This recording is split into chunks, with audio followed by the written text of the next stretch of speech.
going to talk about Austin Stack Park, and we've seen in recent months, stroke years I suppose, that there's a lot of work being done, and that work is ongoing. But what a stadium, and I take it, and we said it earlier to our listeners, that I'm sure out there tonight you have great memories for your own team or events that happened down through the years. The great James Last was there.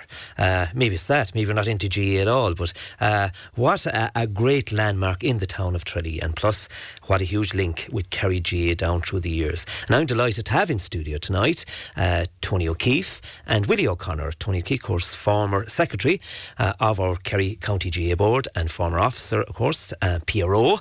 Willie O'Connor, you're both very welcome, lads, to Terrace Talk.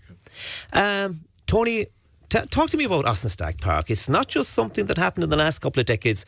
Yeah. There's a serious history involved in this park. It's noted from the 1880s when it was set up as a cricket and athletic club. And the most interesting thing from a GA point of view was on the 17th of June 1885, Michael Cusick organised an athletics meeting. They sought permission for the use in the Tralee sports field, but was turned down. So it was held in Rahannan Paddock, which is now owned by the Crean family. That's not too far away from where we're located here in Tralee. It's just beyond the Greyhound track at the moment. And it's still there, still dining, and 10,000 people attended that because Michael Cusick did a huge job on the papers and bands and all that type of stuff, and meeting people at the trains and got them to come up. And the most extraordinary thing was the Tralee meeting held on the 17th of June, as I said, where the sports were held.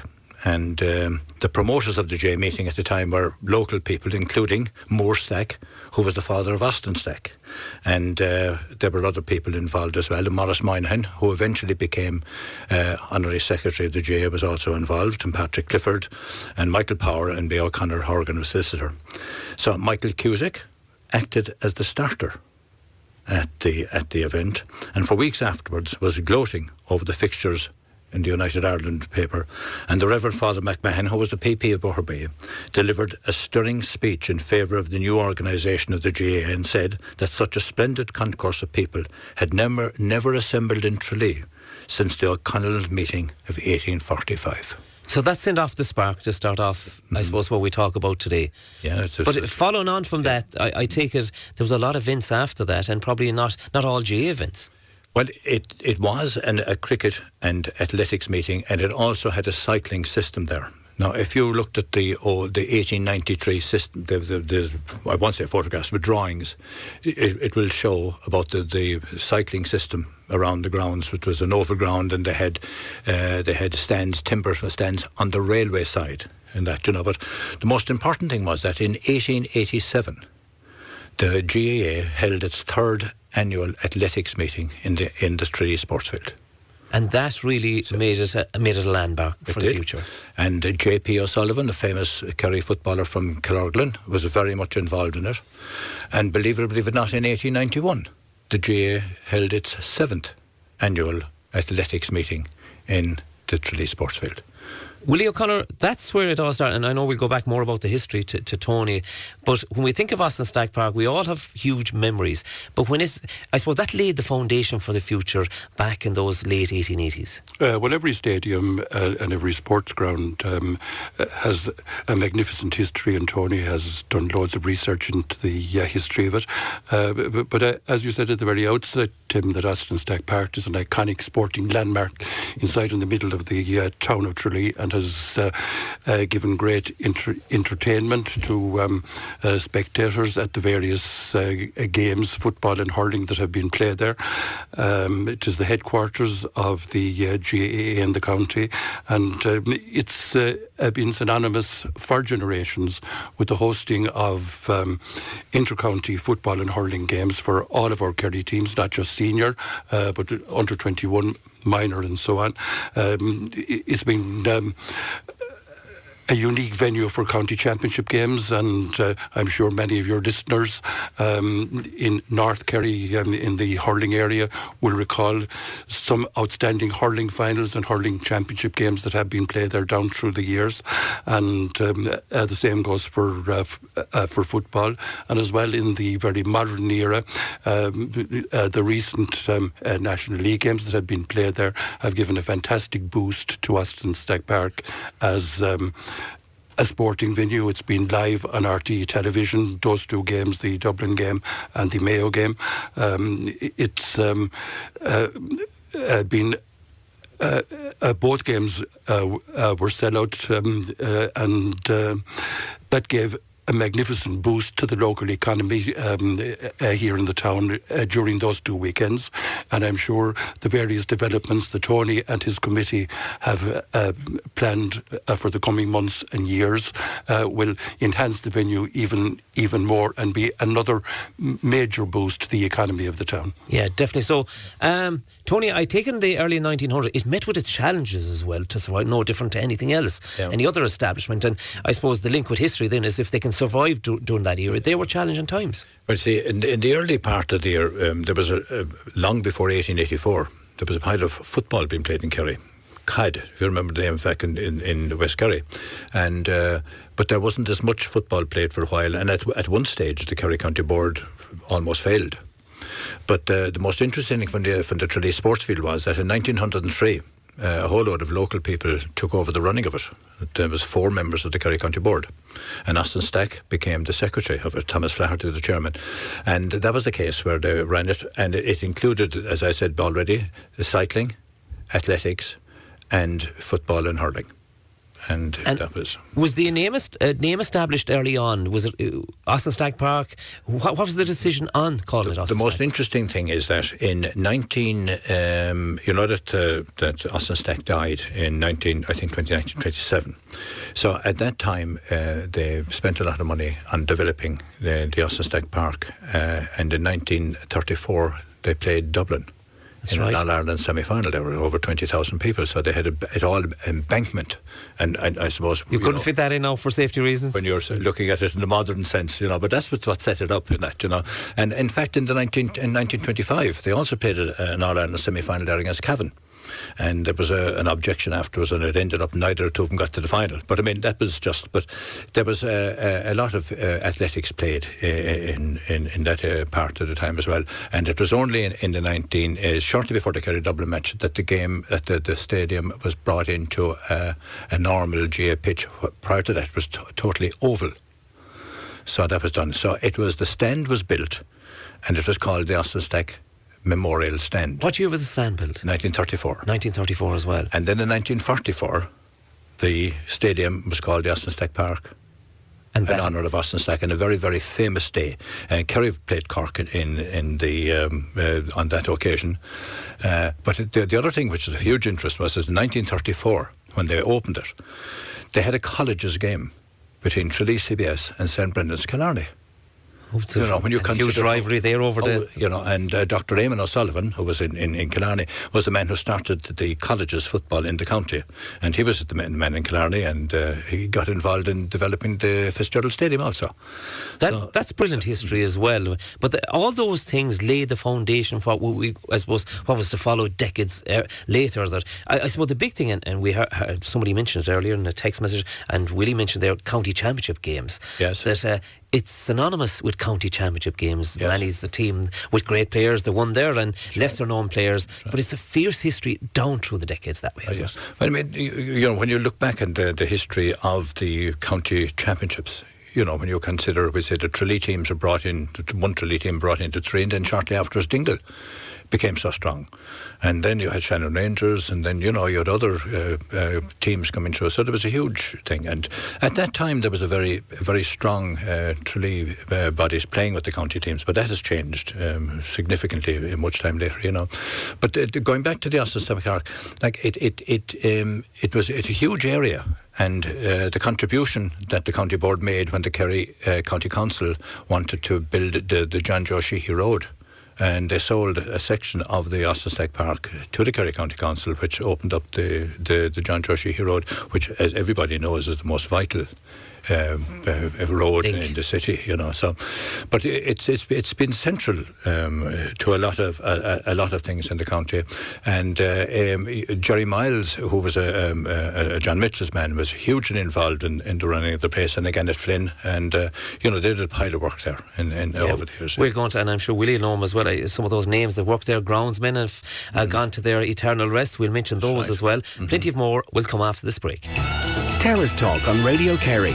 Brought to you in association with BrianJames.ie, leading the way for stylish menswear in Kerry. You're very welcome back to Terrace Talk. I've Tony O'Keeffe and Willie O'Connor in studio tonight as we chat about Austin Stack Park, and it all started in the 1800s. Some great work, as we said, been done in recent times, and huge future for the stadium. Willie, we were talking to Tony before the break that, that history and going on from decade to decade, what happened. He mentioned about 1934, the college's game, later in Dr. Raymond O'Sullivan, the Killarney link, and I suppose the rivalry between the two. All those little steps were created, and it always survived. Well, it is very important that every sporting venue, no matter where it is, has to undergo a regeneration, even in our own houses. Like, if you don't maintain it and upkeep and ongoing repairs, it can very quickly fall into disrepair. And the most recent regeneration of Austin Stack Park with the new pitch and the terracing that there at the old Mitchell's End, they've been a fantastic boost to the modern era. And just going back on the history side of it, Tony, in the course of his research, found an article that I wrote in the Kerryman in 2001 about the first game played under floodlights in Austin Stack Park. Right. And it's hard to believe 2001, we're in 2019, that the floodlights are in Austin Stack Park. I didn't even realise that myself. There was 2001. 20 years. Wow. And by very strange coincidence, some people think it was an inter-county game that was played there. In fact, the first game played under lights in Tralee was between Ballymackelligot and John Mitchell's in the Tralee District Board semi-final. Who won it, Willie? I can't remember who won it now. My memory doesn't serve me that good. Interestingly, the first Central Council game was also played in the Austin Stack Park between the Railway Cup between Munster and Leinster. What do you? That was in November 2001. Wow. So that's interesting. Very interesting, yeah. During the break, off here, Tony, you showed me a photograph, of course, right. that the famous arch. That's right. And you might tell us about that. Yeah. Well, it's the most extraordinary thing that was built in 1944. And it was knocked down by the time the council were putting in the new road. But on the very top of it was a concrete of the Sam Maguire. And I actually still have that above the thing, and why I haven't put it back up, I don't know. But there was an extraordinary thing as well, because in the 1944 they put up signs about the Irish, or about the Kerry teams that won the hurling All-Ireland title in 1891 and won their football final in 1903, which was actually won in 1905.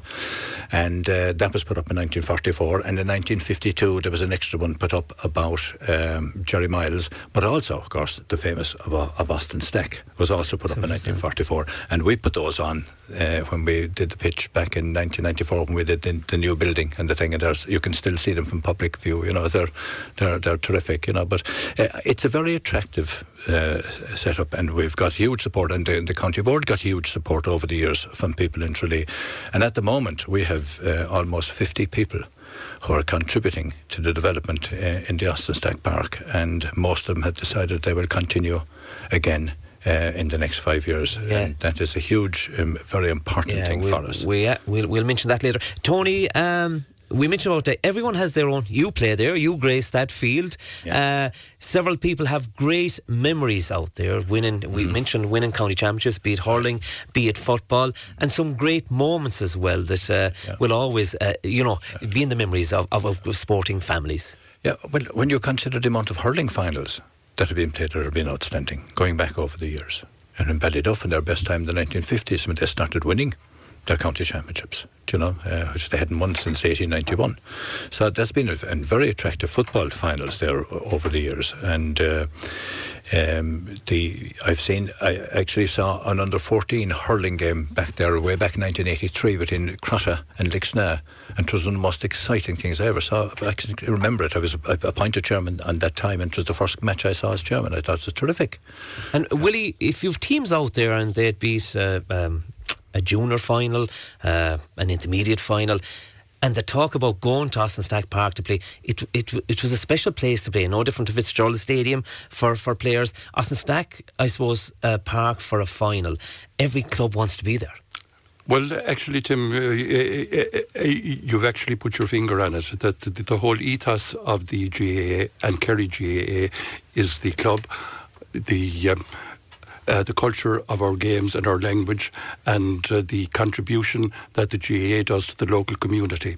And playing in Austin Stack Park, whether it's in a county championship game, first round game, second round game, or a county final, that you have facilities there that players will enjoy playing there. The dressing rooms, showers, everything is in spick-span condition. The field is apparently a joy to play on, and that the facilities for spectators and supporters, media and all that are as good as you can possibly get anywhere in the country, well, outside of the likes of Croke Park or the Aviva Stadium, but for a local venue, it means an awful lot for playing in front of a bigger audience and playing in a final. Those comments coming through to us. Hi Tim, is there any plan to give the name what has become known as the Shed in Austin Stack Park? And that comes from Charles. That's been mentioned on more than one occasion on this. Well, it's just been mentioned as a name that could be used for it and that, because if you look at the programme for the Kerry Mayo match, you can see the Shed End, so it's just pointing the fact that it would be an attractive place for supporters of games to go and gather there. I don't think there's too many complaints for a name. Mike asks if there are any plans to put up the replica of the Sam Maguire over there, and you mentioned yes, there is, but I've been speaking to Tim Murphy about that, and hopefully that will be done fairly soon. It depends, because at the moment we have a plan to develop the Horden's End, because because you mentioned it a while ago, the embankments are not allowed anymore. Under health and safety things, you have got to get rid of grass areas. Safety, bars. So that's the main thing. So we would be looking at possibly putting it. You see, the reason why we didn't put it over the main gate was because of high lorries and things going in. Of course, that's understandable. And a caller said, Willie, the first game under floodlights ended up in a draw. So that was the game between all those years ago. I have no account of the replay. I don't know what this is. We were mentioning about the history of it and the pillar.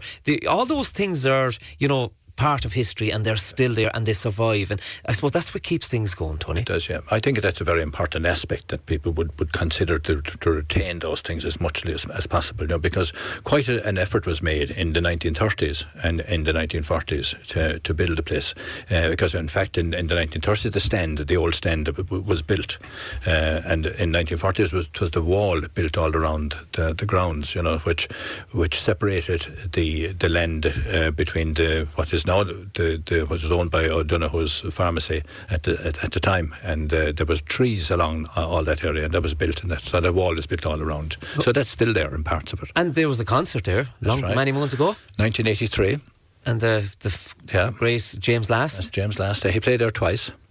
And the day he played in 1983 was the day that Cork and Dublin played in the replay of the All-Ireland semi-final down in Páirc Uí Chaoimh. That's right. That's a very attractive day. And Kerry, unfortunately, we missed out in '83. That's right. That famous goal. That's right. Tony, a lot of work has been done in recent times. Oh, yes. And it's come to a certain level, and there's great feedback over where it has arrived, and obviously for the future as well. Well, back in 1915, there was an arrangement made to improve the area, and a lot of work done by Tim Murphy in 2016 and that, and the terracing built at the Mitchell's End increased the capacity because the health and safety system at the time was very demanding on it. So there was, as I said a while ago, there was almost 50 people from the town gave a contribution to the thing, and they've now they said they were going to continue again for the next 5 years. And my committee, which includes Sean Walsh and Ger O'Keeffe, two former Kerry players, and members from the Gael and all the other clubs and Mitchell's as well, are very supportive, and we are trying to gather enough money to build a proper terracing at the Horton's End so that we could increase the capacity to around 15 or 16,000. What's the official capacity at the moment? The official capacity by the health and safety people is 12,056.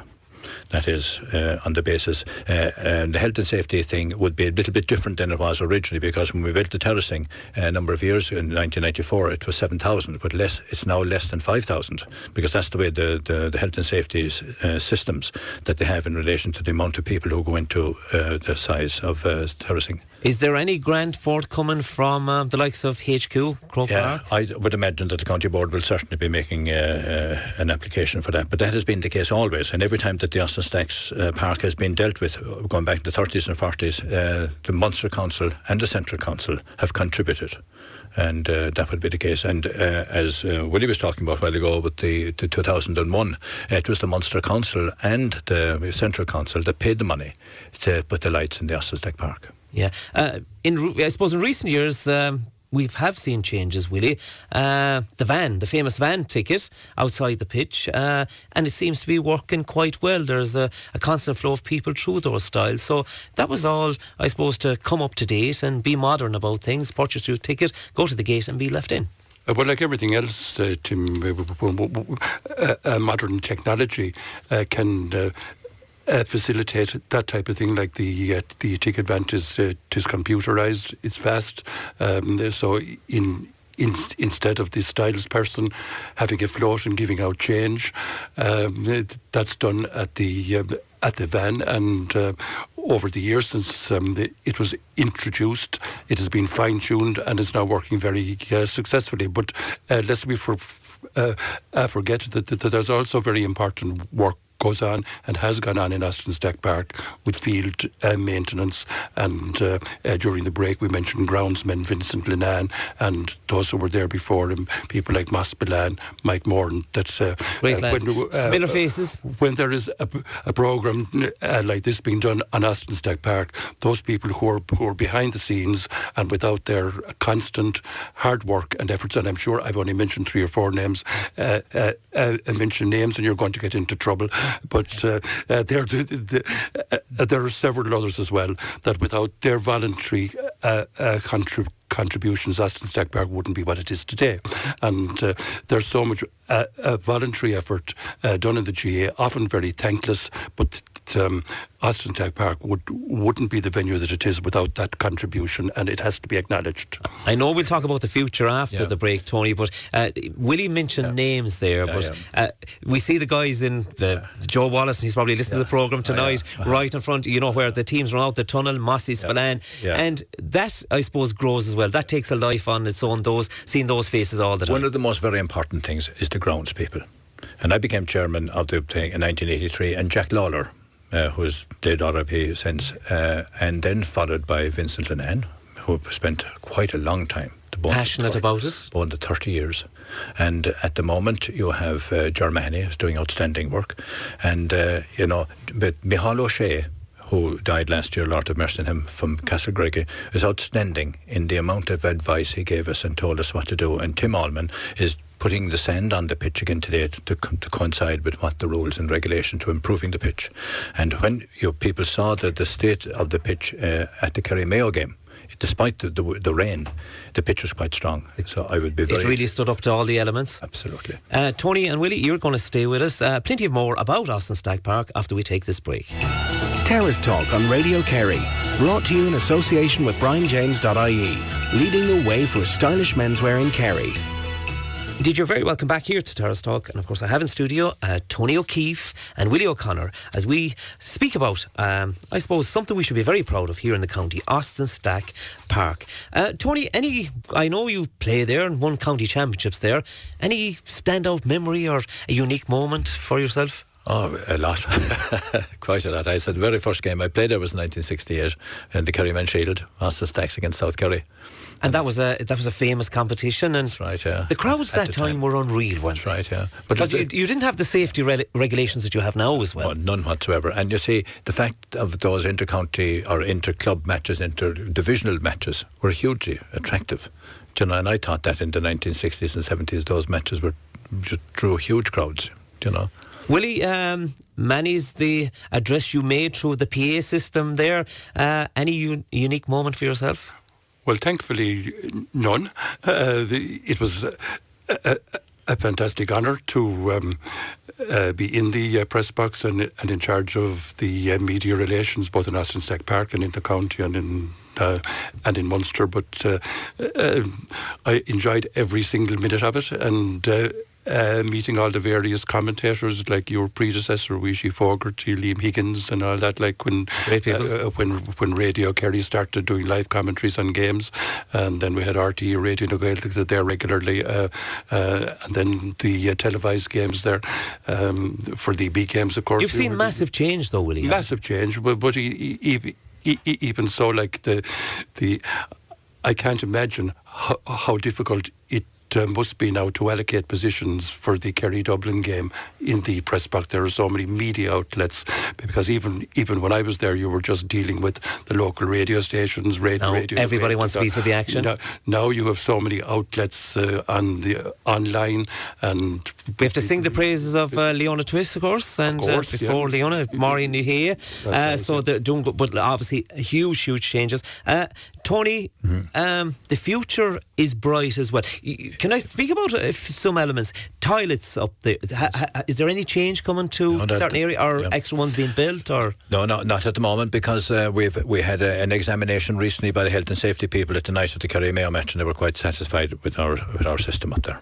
And of course, now there's so much red tape. You have to meet certain regulations no matter what you do. No matter what, yeah. There's there'll be a report sent to us. You know, so we have been applying it to the Slattery report that we received in 2015. We follow that up, because that's the nature of things in the modern world, with health and safety demands and all sorts of things. Not just in sport, but in all other aspects of life. Chat to me about we call it the Horns End, for want of a better word. Obviously, the embankment will change. That'll probably be stepped. Is there going to be a cover on that side, or will you be allowed? Well, I suppose the cost of it is quite demanding. So it will be. It all depends on how much we can raise, about how much we can. But our plan would be to get about a 4,000 capacity there, which will be roughly the same size as the terracing and the north side. Will it be an open terrace? Open terrace for the moment, because it was the same at the Mitchell's End, that it was an open terrace until we were able to think. But the most interesting thing was, back in 1994, when Tyke McGillicuddy and myself were involved in the building of it, we actually put up steel signs that are steel things that have to build a roof. But it wasn't built for another 25 years. You know, so the ambitions were there at that time. That's right, yeah. And where do you see Austin Stack Park in the future? Well, I think what level will it be? I think what's very demanding about the thing is the atmosphere for matches there, particularly for the county championships and for the National League games. And it's very attractive for people, and particularly at night time as well. And that's why we want to develop it, to make it that bit more attractive for people to come. And it's also very important for the town. And it helps. And, the same thing happens in Killarney with the amount of people that attend the championship matches. And we don't have championship matches in Tralee, but that's fair enough. And our whole idea is our committee is available to make as much help in raising of the money as that we have done in the past, and try to do that, So any of them are available, and the people that are interested in supporting us could contact any members of our committee whose names are well known. And we're on the Kerryman last week as well. There was a report about doing it and about the support from people in the town. Willie, we mentioned that we go back to our lights in 2001, and a lot of, I suppose, it was alien to a lot of people that they'd be watching a Gaelic football game. We were used to watching on a Saturday afternoon in the bright sunshine, or well, not always sunshine, but we'd have daylight.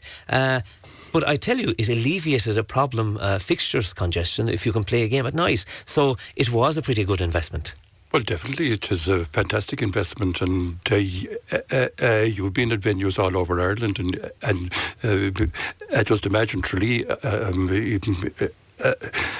I think was the first, wasn't it, Tony? It was, yeah, just the first. It was the first.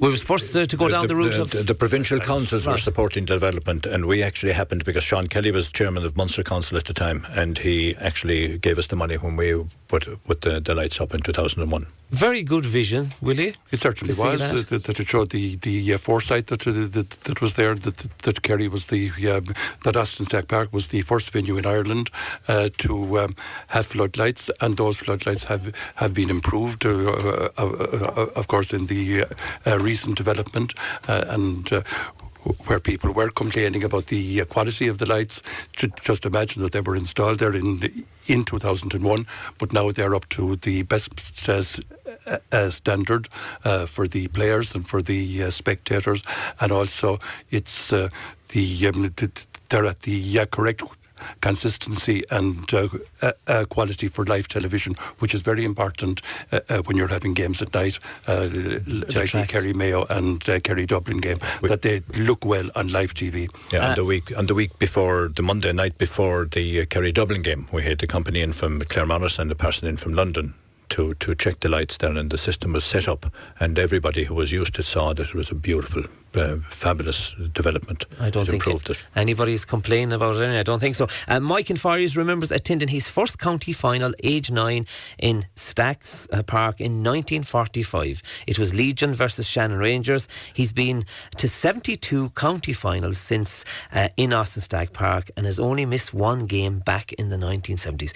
I tell you, Tony O'Keeffe, that is one record, isn't it? Extraordinary. 1972. Yeah, that's a 72 county final.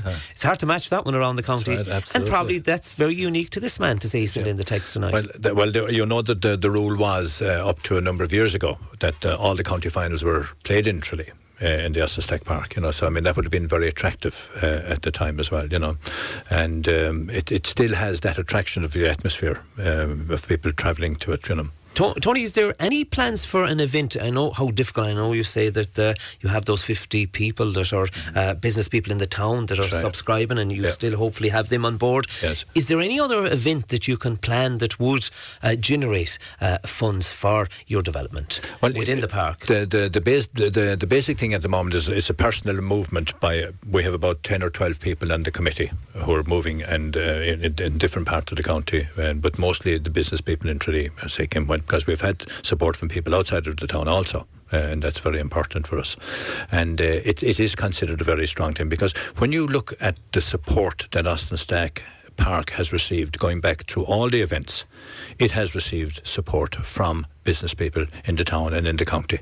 And it is the same in Killarney. So there's a very strong support by people in Kerry with the developments of the pitches. Yeah, and we keep harping on about the Mayo and the Dublin game, but a carnival atmosphere in the town, and that generates money for people in business in the town. It does, yeah. And I mean that's a very strong thing for the town, because it helps people who are earning money and things, And recently, people were so pleased with the amount of people who attended both the Dublin and the Mayo games, and that they spent their time in visiting all the places, the pubs and the hotels and the restaurants and shops all over the town, and I'm delighted to hear people being satisfied with that. For yourself, Willie, you've given, how many years have you been involved in the GAA? Well, I started off in board in Og in the 1980s, but I became PRO of the county board in 1998 and did 10 years there, and during that time I was PRO of the Munster Council for 3 years, from 2005 to 2008, then a delegate to Munster Council, and then retired. And still, it's very hard to get away from it, Willie. You can't get away from it. You're still involved with the lads, and but it's part of your life. Well, that text that you just read out there from that gentleman in Fires kind of summarises what this whole programme is about. It's about tradition. Tony has mentioned the history, and that established the tradition of Austin Stack Park. That tradition continues, and the development plans that are there for the future ensures that that tradition is going to go into the next generation as well. Definitely so, and you'd echo those words as well, Tony. Yes, absolutely. I think because I mean, when you consider the tradition and the history that has levelled to the thing, because one of the most interesting things is that in 1934, when the Kerry County Board bought the Austin Stack Park, they set up trustees, and the very famous people, John Joe Sheehy, very famous man. Sean McCarthy, who was the Secretary of the Munster Council for such a long period of time. Paddy Paul Fitzgerald, who was, believe it or not, trustee maybe 30 years ago. Con Clifford from the famous Clifford's Cash and Carry, and Jack Morton from the Stole. They were the original trustees, so I mean, you can see from that point of view what the support was. And we're guaranteed, it's such high profile now, the National League, we're guaranteed in Austin Stack Park there'll be big games in future years, so that should be a nice carrot to dangle, and if that 5-year scheme to come up, so it's definitely worthy of getting engaged with. And most important thing is that the condition of the pitch. The pitch is a very attractive venue. And, even for the Kerry hurlers who do very well there. But when you consider the standard of the matches between Kerry and Dublin and Kerry Mayo recently, they were superb. Yeah, and I'm very, very pleased with that. And the sod is very important. I've got to let you go, lads. Willie O'Connor, thanks a million for coming in to Terrace Talk tonight. Likewise, Tony O'Keeffe, of course, chairman of the Austin Stack Park Development Committee. I wish you all the best for the future, and I'm sure we'll have other great days in Austin Stack Park.